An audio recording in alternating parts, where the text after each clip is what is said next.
In today's video, I'm going to teach you how to zoom in Adobe Acrobat. If you're working with a PDF and the text or details feel a little too small to read comfortably, Adobe Acrobat makes it very easy to zoom in for a closer look.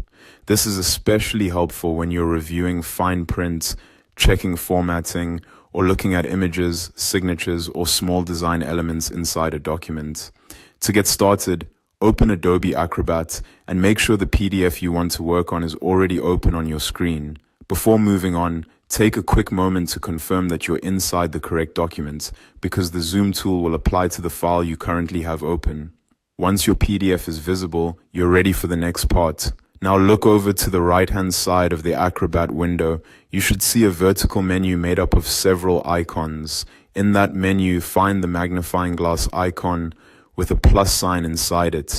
It's located near the bottom of that vertical row, specifically the second icon from the bottom.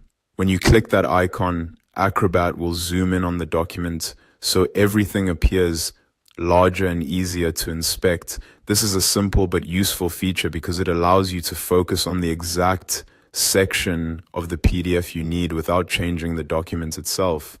You're only changing how it appears on your screen, which means the original file remains untouched. That's ideal when you want a better view for reading, editing, or reviewing content. If you need to zoom in more than once, you can continue using the same control until the page reaches a comfortable viewing size.